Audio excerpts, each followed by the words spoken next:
Dear students, आज की इस वीडियो में हम लोग बात करने वाले हैं advanced concepts regarding aromaticity. Aromaticity से रिलेटेड जेई एडवांस्ड में अच्छे अच्छे क्वेश्चंस आते हैं, बहुत ही प्यारे प्यारे कॉन्सेप्ट्स उसमें यूज होते हैं। तो आपको इन डेप्थ पता होना चाहिए कि एरोमेटिसिटी के जो डीपर कॉन्सेप्ट्स हैं ये क्या है, इनके सवाल किस तरह के आते हैं। ठीक है, तो सीधा हम एक एक पॉइंट पे आते हैं और क्वेश्चंस करते हैं, होपिंग दैट आपको भी बहुत बहुत मजा आएगा।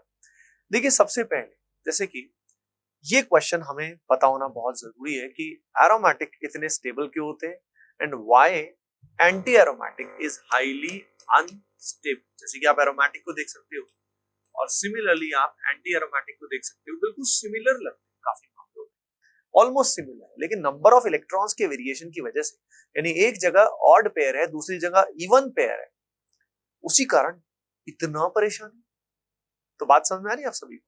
तो यहाँ पे इसका रीजन जो होता है that is explained on the basis of molecular orbital theory. तो आप सभी को ये बात बहुत अच्छे से पता होनी चाहिए कि मॉलिक्यूलर ऑर्बिटल थ्योरी के हिसाब से जब एटॉमिक ऑर्बिटल्स आपस में इंटरैक्ट करते हैं, एटॉमिक ऑर्बिटल्स आपस में इंटरैक्ट करके हमें दो तरह के ऑर्बिटल्स प्रोवाइड करते हैं।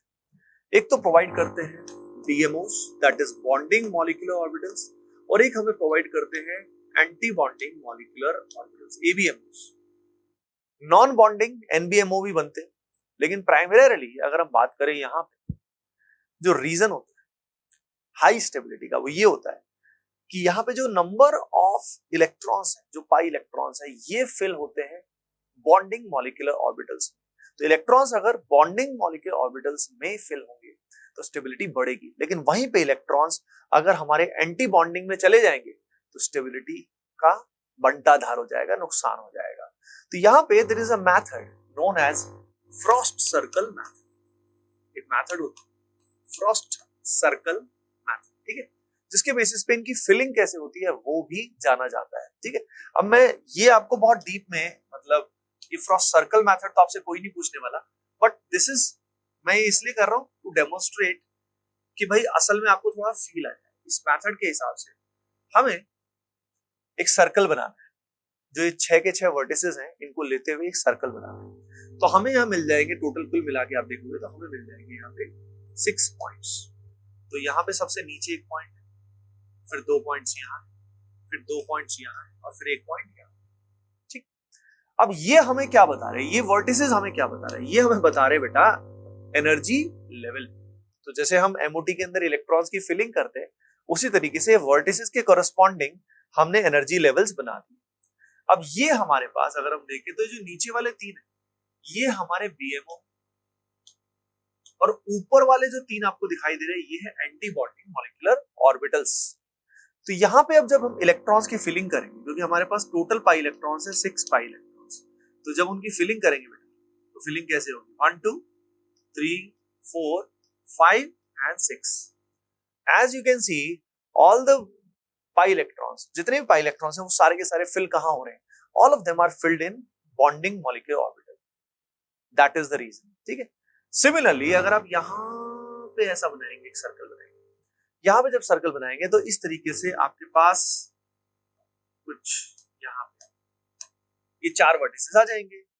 भाई जितने वर्टिसेस उतने हमारे पास मॉलिक्यूलर ऑर्बिटल्स मिल जाएंगे। ये डायरेक्ट ट्रिक है और इससे हमें इंक्रीजिंग ऑर्डर ऑफ एनर्जी पता लग गया।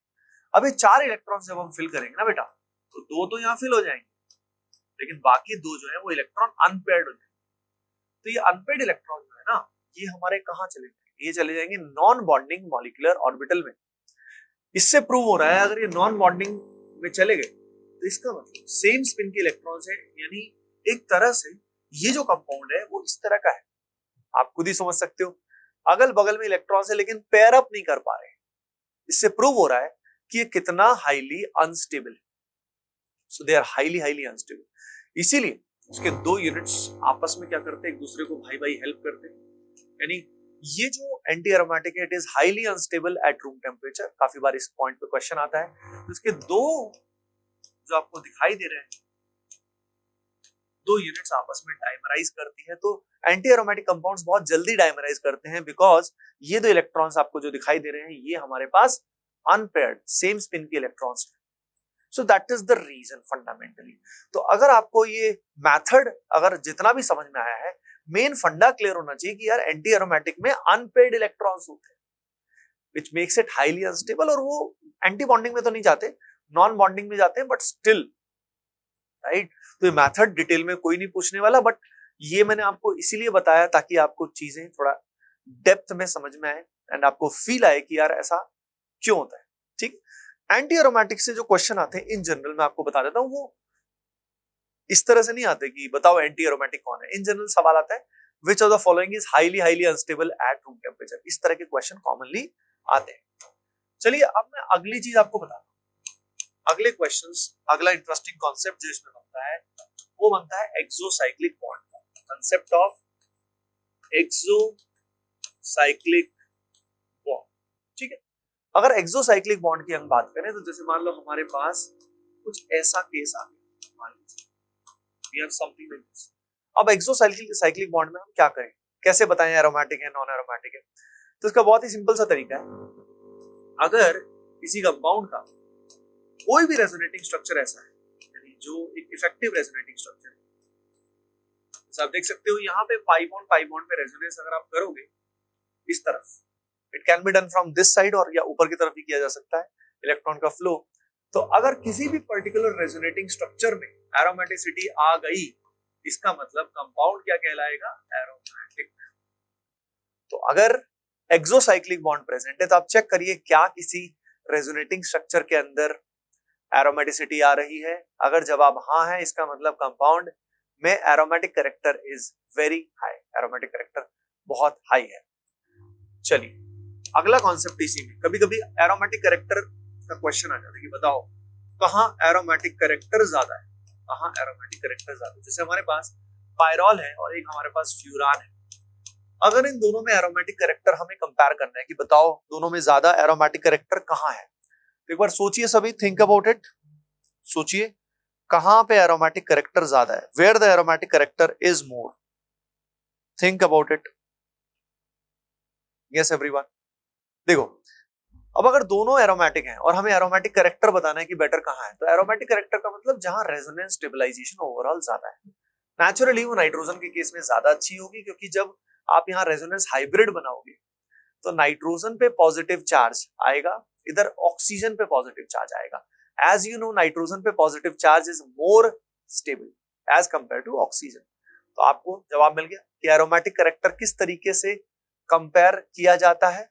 ओके, चलिए अब हम अगले एडवांस्ड कॉन्सेप्ट पे आते हैं। इसी में ही कॉन्सेप्ट तो यही है एरोमेटिसिटी का, क्वेश्चन कैसे कैसे पूछे जा सकते हैं। कई बार क्वेश्चन ऐसे पूछ लेते हैं आपसे, जैसे कि रिएक्शन बेस्ड क्वेश्चंस आते हैं, जैसे आपके सामने कुछ ये दे दिया, आपके सामने ये कंपाउंड दे दिया और आपसे पूछ लेगा कि बताओ इन दोनों में से डाइल्यूट HClO4 के अंदर विच इज सॉल्युबल, ए और बी में कौन सॉल्युबल होगा। तो इन सब सवालों का, जो भी सवाल इस तरह के होते हैं उनमें ये होता है कि अगर रिएक्शन के बाद एरोमेटिक कैरेक्टर एनहेंस हो जाए, अगर रिएक्शन के बाद एरोमेटिक कैरेक्टर एनहेंस हो जाए या कंपाउंड एरोमेटिक बन जाए, तो वो रिएक्शन हाईली फेवरेबल है। कुछ की पॉइंट्स है तो उनको नोट अपने आप कर लेना भाई, मैं तो सीधा तुम्हें जो भी मेरे अंदर है मैं दिए जा रहा हूँ वो वाली बात है, ठीक है। तो यहाँ पे ए और बी में आपको सभी को कमेंट सेक्शन में बताना है। ए और बी में ऐसे आसान क्वेश्चन है रिलेटिवली एडवांस्ड के हिसाब से, बट फिर भी ए और बी में कौन डिसॉल्व नहीं होगा ये आपको कमेंट सेक्शन में जरूर बताना है। सही जवाब को ऑब्वियसली पिन किया जाएगा। तो इस तरह के क्वेश्चन कॉमनली होते हैं। सिमिलरली क्वेश्चन ऐसे भी पूछ लेते हैं, जैसे मान लो हमारे सामने कुछ ऐसा है, हमारे सामने कुछ ऐसा है, हमारे सामने कुछ ऐसा है और हमसे पूछ लिया, इंटीजर बेस में क्वेश्चन आ गया मेनली, ऐसे बहुत सारे कंपाउंड आ गए, पूछ लिया बताओ सिल्वर नाइट्रेट के साथ कौन यहाँ पे व्हाइट कलर का पीपीटी बनाएगा, EgNO3 के साथ कौन व्हाइट कलर का पीपीटी बनाएगा। अब कितने बनाएंगे या कौन फास्टेस्ट बनाएगा। तो इन सब सवालों का अप्रोच क्या होता है, इन सब सवालों का अप्रोच एक ही होता है। अगर रिएक्शन कुछ इस प्रकार से हुई जिससे एरोमेटिक कंपाउंड बन गया, कहना ही क्या, मौज ही मौज, मजे आ गए, समझ रहे हो। जैसे मान लो एक और रिएक्शन में आपको इंटरेस्टिंग देता हूं, जैसे मान लीजिए हमारे सामने आ गया कुछ ऐसा compound, we have something like this, और हमारे सामने अगर ये कन्वर्ट हो जाए कुछ इस कंपाउंड, तो आप देख सकते हो, ऑब्जर्व कर सकते हो कि पहले कंपाउंड एंटी एरोमेटिक था और बाद में वो एरोमेटिक बन गया। तो इसके लिए यहाँ पे यूज किया जाता है पोटेशियम। पोटेशियम के 2 यूनिट्स के साथ ये रिएक्शन करते हैं और रिएक्शन करके एरोमेटिसिटी अचीव होती है। कैसे अचीव होती है आप समझ भी सकते हैं। पोटेशियम का 1 मोल जो है वो 1 मोल ऑफ इलेक्ट्रॉन देता है, जिससे ये पाई बॉन्ड शिफ्ट होता है, और फिर से पोटेशियम का 1 mole will give 1 more mole of electrons to this carbon, जिससे नेगेटिव चार्ज कंप्लीट हो जाएगा। तो रिएक्शन बेस्ड क्वेश्चंस काफी सारे आते हैं, बल्कि कुछ टॉपिक्स ऐसे होते हैं जो बाद के टॉपिक्स हैं, लेकिन उनसे भी एरोमेटिक को मिक्स करके क्वेश्चन आते हैं, जैसे कि ये दिया हुआ, और ये क्वेश्चन काफी कॉमन है, मतलब ये एडवांस में आ चुका है। अब इसमें 2 कॉन्सेप्ट इन्वॉल्व, जैसे कि ये जो दिया हुआ है, इसमें अमोनियम कार्बोनेट के साथ हाई टेम्परेचर है। अमोनियम कार्बोनेट हाई टेम्परेचर में तो पहले तो हीटिंग इफेक्ट में यहाँ पे अमोनिया रिलीज होता है। अमोनिया एक न्यूक्लियोफाइल है, वो यहाँ पे कार्बोनिल कंपाउंड के साथ रिएक्शन करता है, और रिएक्शन करके फाइनली जो कंपाउंड हमारे सामने बनता है ना, वो ये बनता है, which is aromatic in nature, तो aromaticity is always like hot topic, जिसमें रिएक्शंस के साथ कंबाइन करके, मतलब जैसे जिंदगी में सबसे बड़ा पर्पस हमारा होता है हमें खुद को जानना, एंड हम कौन है वो पहचानना, राइट, और हम खुद को जानना या भगवान को जानना, एक तरह से उसी को मोक्ष प्राप्ति, लिबरेशन, और भी बहुत कुछ शब्द दिए जाते हैं, right. So you got the point.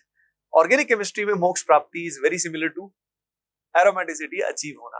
अब रिएक्शन बेस्ड क्वेश्चंस और भी दुनिया भर के बन सकते हैं, पर उन रिएक्शन बेस्ड क्वेश्चंस में fundamental approach, hoping that you have understood. Okay okay, अब बात करते हैं नॉन प्लेनर केस जो होते हैं, जैसे कि आप सभी को ये पर्टिकुलर केस तो बहुत ही कॉमन है, ये तो आजकल जेईई मेन में ही आ जाता है, COT वाला, साइक्लोऑक्टाटेट्राइन वाला, जिसका टब शेप होता है, नॉन प्लेनर होता है। लेकिन एक बात ध्यान रखना कि इसके अलावा there is one more case which is aniline of size 10। ये aniline है जिसका साइज 10 है, आप देख सकते हो, this is the aniline of size 10। aniline का मतलब क्या होता है? aniline का मतलब ये होता है ऐसी homocyclic ring with alternate pi bonds, तो उसको बोलते हैं aniline। तो ये जो 10 मेंबर्ड रिंग होती है, ये भी बच्चों नॉन एरोमेटिक होती है, because it is also non planar. ये भी नॉन प्लेनर होती है, लेकिन यहाँ पे इसको प्लेनर किया जा सकता है अगर हम यहाँ के जो दोनों हाइड्रोजन है उनको हटा के कुछ लगा दें, जैसे कि ऑक्सीजन लगा दिया, नाइट्रोजन लगा दिया, ऐसा कुछ अगर हमने लगा दिया, then this will become aromatic. तब ये एरोमेटिक बन जाएगा क्योंकि प्लेनर हो जाएगा। तो ये पर्टिकुलर केस से भी आजकल क्वेश्चन आते हैं, इट ऑल्सो हैपेंस, राइट। अगला इंपॉर्टेंट पार्ट जो रहता है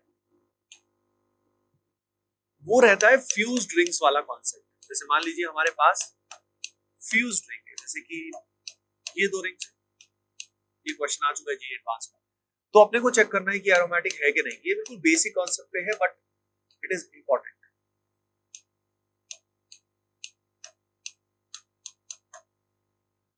अब फ्यूज्ड रिंग्स में हम क्या करें? फ्यूज्ड रिंग्स में मतलब 2 रिंग है, 3 रिंग है, 4 रिंग है, तो क्या करें? हम घबरा जाते हैं। तो देखो हमें ना, अगर जैसे फ्यूज्ड रिंग्स है और जैसे यहाँ पे आप देख सकते हो, हमें वो रिंग लेनी है सबसे बड़ी जिसमें रेजोनेंस कंप्लीट हो। आप देखिए ये रिंग तो सबसे बड़ी है, लेकिन इस पूरी रिंग में रेजोनेंस कंप्लीट नहीं है, बिकॉज यहाँ पे आप देख सकते हो 3 सिग्मा बॉन्ड्स लगातार आ रहे हैं, 3 सिग्मा बॉन्ड्स लगातार आ रहे हैं, ठीक है। तो आप समझ सकते हो कि यहाँ पे हमें ये वाला लूप लेना है। अगर ये लूप लोगे तो आपको दिख जाएगा कि हाँ तो एरोमेटिक हो गए, बात ही खत्म हो गई।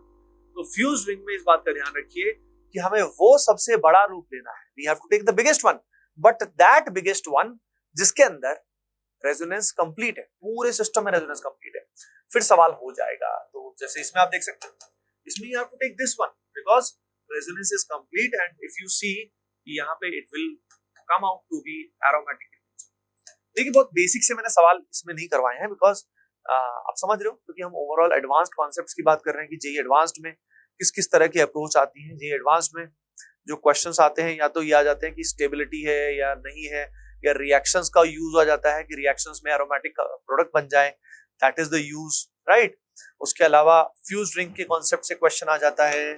उसके अलावा डाइपोल मोमेंट से आ सकता है, they can connect with the dipole moment. जैसे कि मान लीजिए यहाँ पे हमारे सामने कुछ ऐसा कंपाउंड है, ये है ट्रोपोन, और ट्रोपोन के साथ हमारे पास आ जाए ट्रोपोलोन, हमारे सामने आ जाए ट्रोपोलोन, ठीक है। अब ट्रोपोन एंड ट्रोपोलोन, इन दोनों की अगर मैं बात करता हूं तो इन दोनों में किसमें डाइपोल मोमेंट ज्यादा होगा? मैं आपको बता देता हूं इसका आंसर है ये, इसका dipole moment will be more, जिसमें एच बॉन्डिंग का लिंक है और भी कई सारे लिंक है। तो क्वेश्चन जो है ये एडवांस्ड में डीप लेवल का आ जाता है।